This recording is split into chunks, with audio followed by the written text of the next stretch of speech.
My name is Nisha Parekh. I'm a wife, a mother, and a fashion designer. Today, I create beautiful clothing and write blogs for a living. I design using traditional South Asian silhouettes. I add custom modern artwork and features that empower and uplift the next generation. For me, creating clothes is about adding color and creating shape around a personality. I was not always this content with my purpose. I spent the first 15 years of my career as a medical laboratory scientist.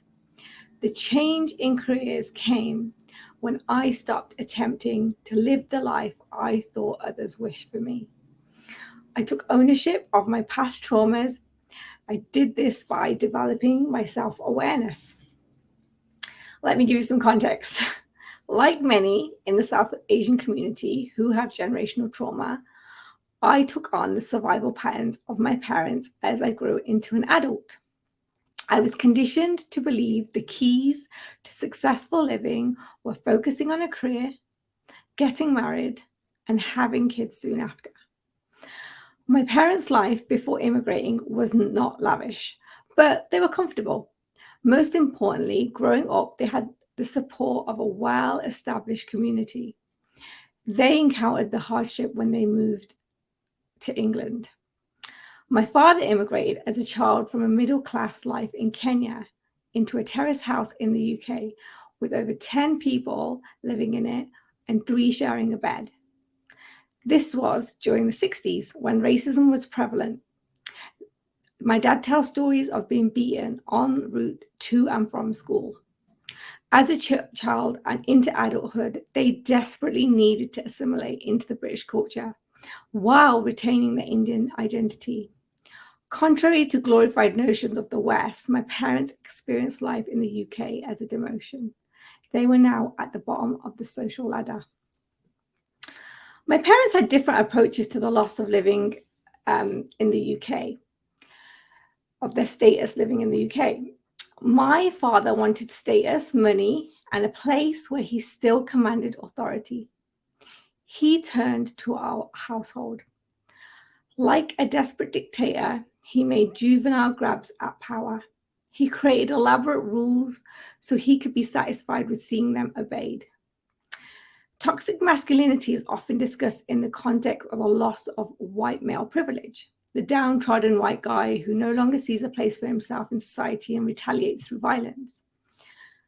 But this phenomenon has long existed in the British South Asian household, where displaced men who feel devalued and emasculated try to assert their authority at home. My mother moved to the UK from India as an adult, so I feel she coped better with the change. She knew what was expected of her as a married woman, to obey her father-in-laws and her husband.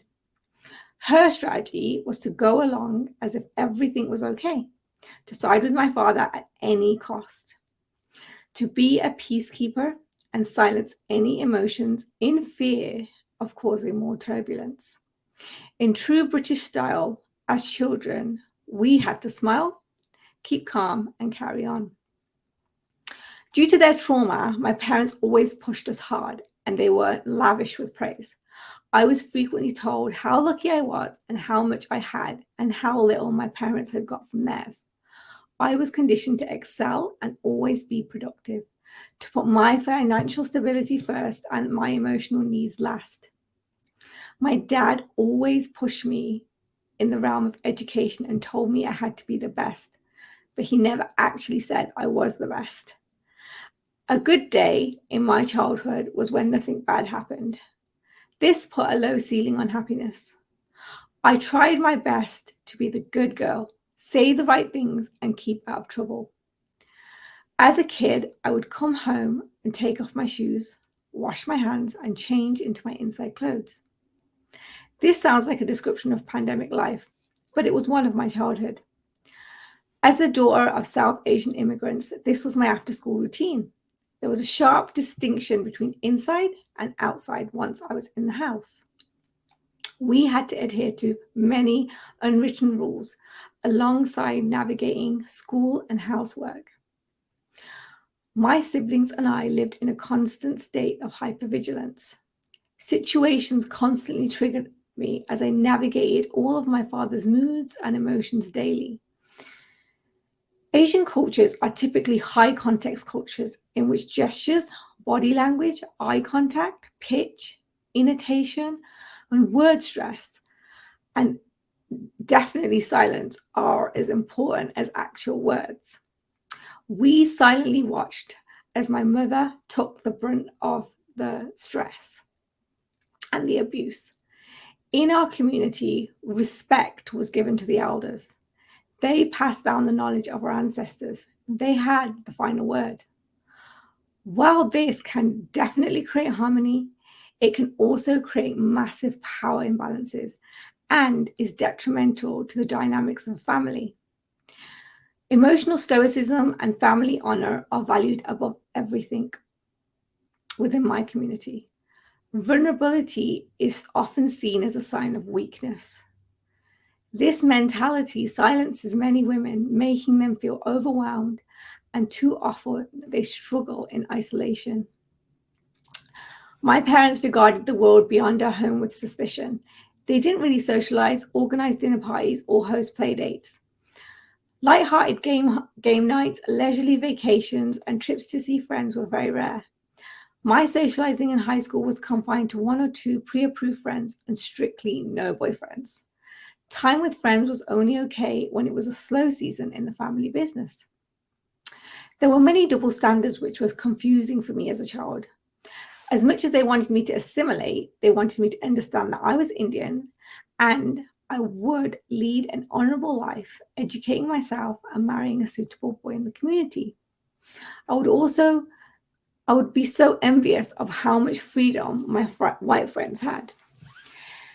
Many Indian families influence what their children study and go on to become. The stereotypical doctor, accountant, and lawyer route. This is statistically a reality.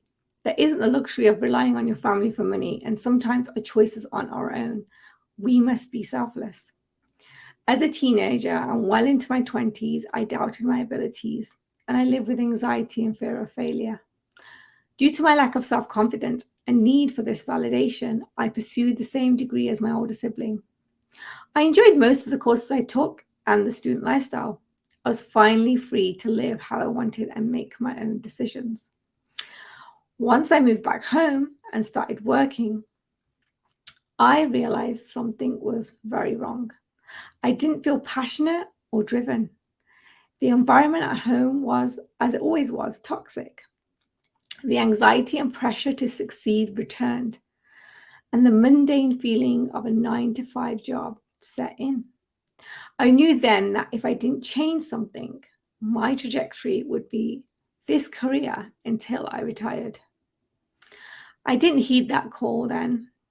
The emotions were just too overwhelming, and the conditioning to succeed too ingrained. I fell back into the pattern of seeking validation and craving freedom. I enrolled in a master's degree in med lab science in a city called Bristol. This would not only keep me busy, but I wouldn't have to face any of the emotions that I was suppressing. I went on to finish my master's, and at 26, as fate would have it, I met and fell in love with my soulmate, who just happened to be in the community. I finally thought things were going to be okay.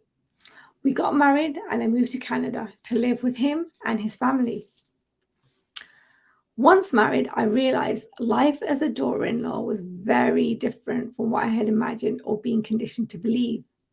The freedom I was promised was non-existent. Not only was a lot expected of me at home, I also had to redo most of my degree and practicum in a hospital before I could take the bar exam to practice as a scientist in Canada. Life was really hard. I had no friends or family nearby. Eventually, after 2 years and many sleepless nights and laser focus, I finished my practicum, passed the bar exam, and got a job. Soon after that, me and my husband moved into our first home. I was in my mid-30s.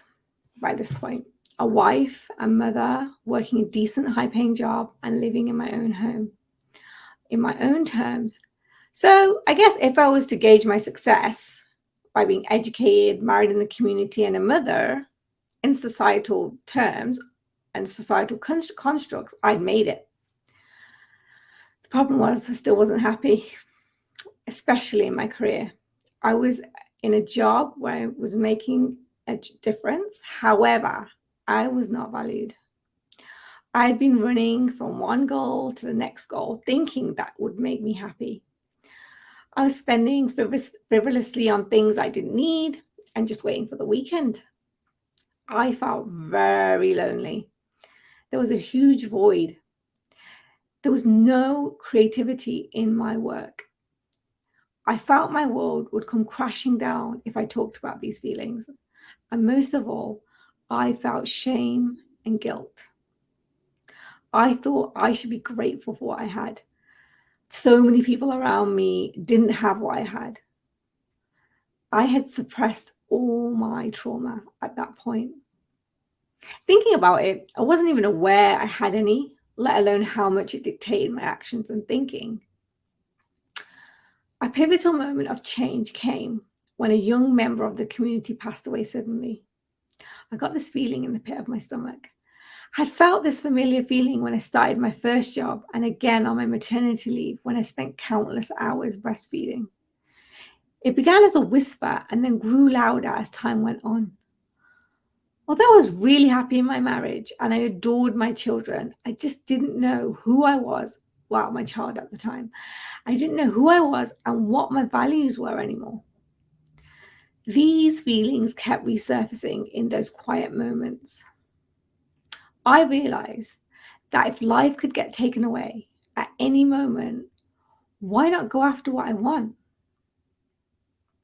Why not just explore options? This way of thinking collided with me receiving my first Reiki treatment in 2016.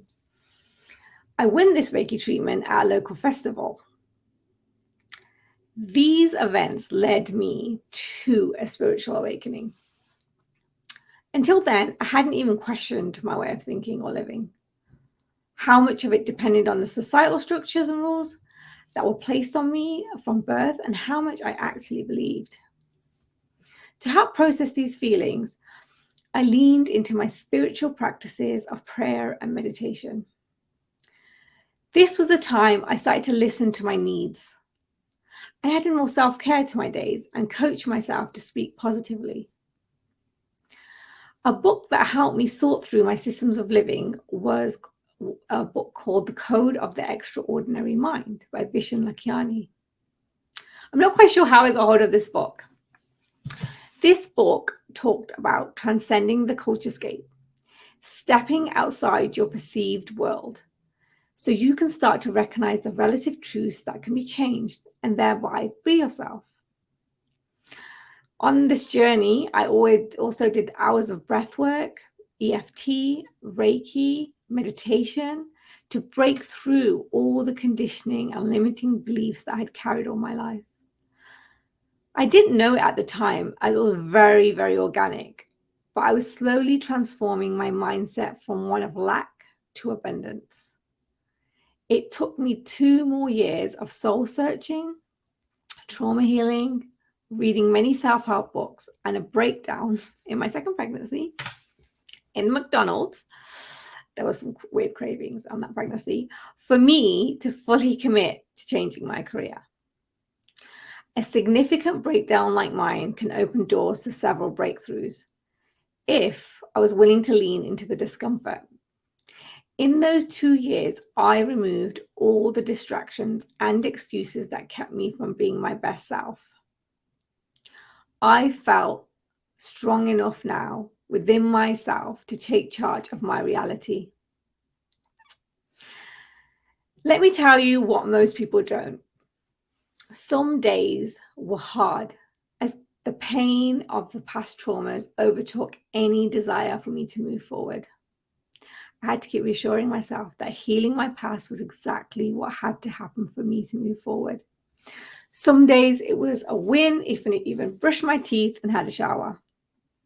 I compare my healing journey to the analogy of a slingshot. In those crisis moments, I felt like I was going backwards. But as the dark night left, seriously, it was pretty dark. I felt propelled forward in my healing. And I felt a huge weight was lifted. I knew no matter how challenging this moment was, I just had to trust the process and all the cues that the universe was sending me. There was a quote by Neil Donald Walsh that sums this up. Everything is falling together perfectly, even though it looks as if some things are falling apart. Trust in the process you are now experiencing. For circumstances to unfold, they must fall apart to rebuild a stronger foundation. This can be enriching since it reaffirms the human spirit cannot be crushed, despite inhospitable conditions. My advice? Don't look for an end to the situation. Experience what arises, despite how emotionally charged it is. To drive away the pain just defers it. The pain will reemerge with greater intensity at a later period. This is what I had learned. Let the emotions move through you and listen to what your body and soul are telling you. So after many hard conversations, brainstorming, and going out of my comfort zone by trying all different things from baking to calligraphy to interior design, I pinpointed textiles and design as something that made me come alive. That was the actual aha moment. I finally uncovered my passion.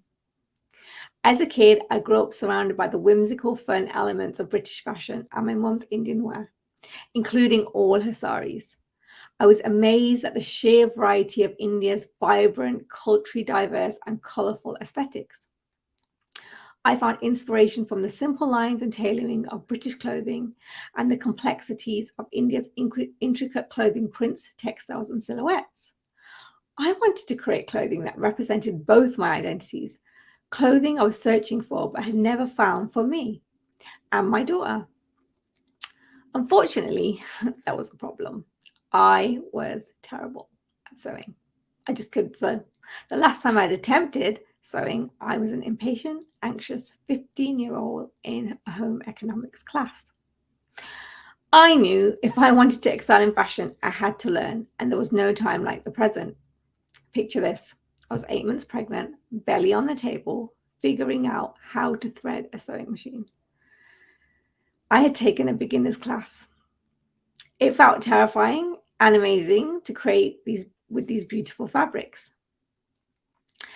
After much deliberation, I took the leap and I wanted to invest in a sewing machine. At that time, every step forward felt like I was going against the grain. I thought everything would fall into place once I'd figured out my calling. This couldn't be more untrue. Alongside the highs, there were terrible lows. Those first years were full of mistakes, hard lessons, imposter syndrome, and ongoing tests from the universe. One of these tests came on the day I went to buy my first sewing machine. I sat out with my then 3-month-old and my 6-year-old. Literally 5 minutes before I got to the shop, I was rear-ended. My heart raced as I quickly checked on my kids. Luckily, they were fine, just shaken up. I was already in a frenzy, working myself up to buy this machine, and now I had a car problem. I had to decide whether I was ready to step into this new life or if I would let this event dictate my future. I mean, the car was fine. It just had a few dents. That day, I could have talked myself out of it and gone home. Like, wasn't an omen. Oh my God, maybe I should just turn around and go home. Should I just quit this pipe dream? It's just a pipe dream. My mind was trying to keep me safe, but my soul was telling me not to give up. And thank God I didn't. I not only went and got the sewing machine, but the following week, I found a local studio where I could take private drafting lessons. After 18 months of being a student and lots of deliberation, I quit my job. That was the start of my entrepreneurial journey. Was it terrifying? Yes, it was. For the first time in my life, I had no clear roadmap and no income. I had quit the job that I had spent my whole life working towards. Now I was relying on my husband's income, which was very uncomfortable for me initially. I had worked since I was 16. On the flip side, I felt alive. I wanted to get out of bed. I wanted to pursue this. I wanted to take my lessons. I wanted to learn more.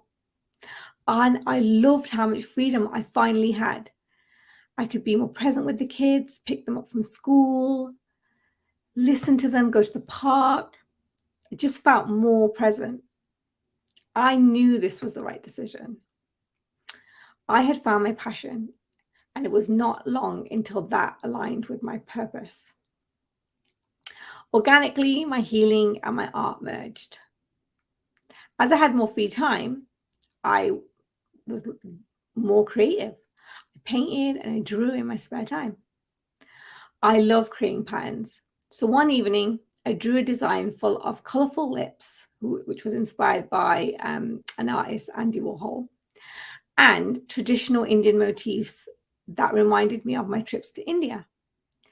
Soon after, I created the Speak Your Truth emblem.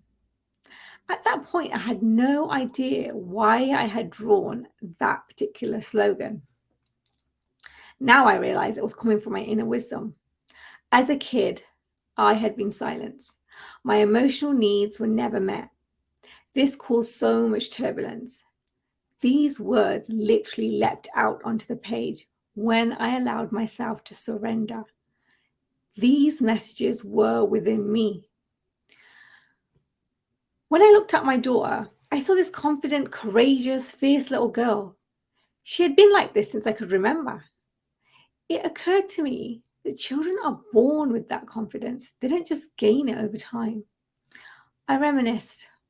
I remembered. I remembered being that confident little girl. Then I started questioning why and how I had been stripped of that confidence. The Speak Your Truth message really helped with healing my inner child. Now I want that next generation to feel empowered in the formative years of their life, thus raising happier, healthier children who become mature, wise, and creatively engaged adults. I created the Speak Your Truth emblem to remind and empower each child wearing my clothing never to be afraid to speak up. I wanted little girls like my daughter to maintain their spark, voice, and identity.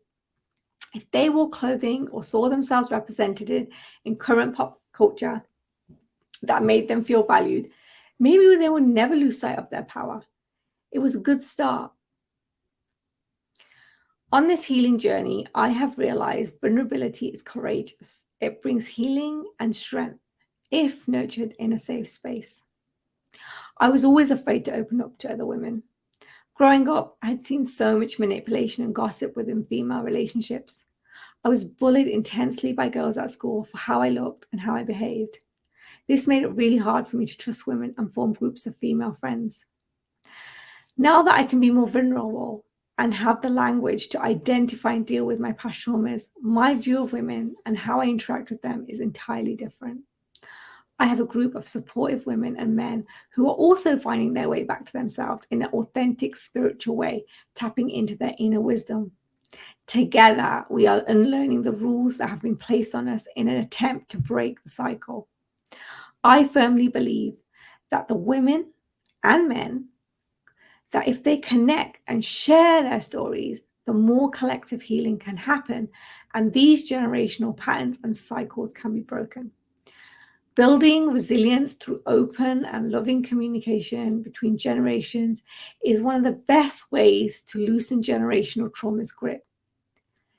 Healing happens when family members speak up, when they speak their truth and work through any past pain, hurt, and abuse. This healing can also be instrumental in finding your purpose. In the future, through social media, I hope to create a safe space for all women to connect and speak their truth without judgment, fear, or shame. I don't know who you are or what you're currently doing, but I know that there's something out there for you. It's calling you to adventure. It's pulling you to do something with your life that others may not agree with. Take that first step and have faith. You know what you need. Look within and take the time to listen.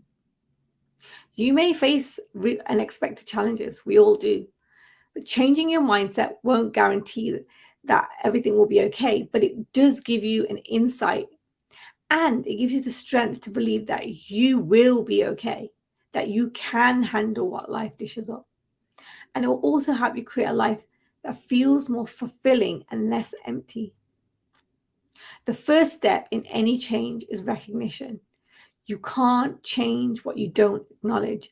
Start noticing any negative patterns that keep you stuck. There are a couple of habits that I've started and will continue to implement. Maybe some of these might help you. So I'm spending more time in the present, especially with my children, cutting down time on social media.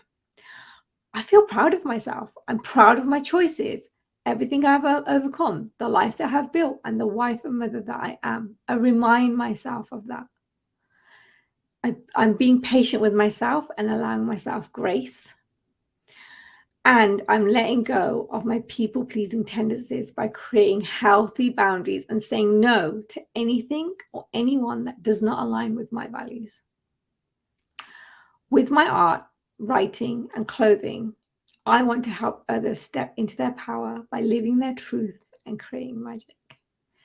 You being you, shining your light, sharing your gifts, and finding your passion, joy, and zest for life is the best transformational tool on this planet.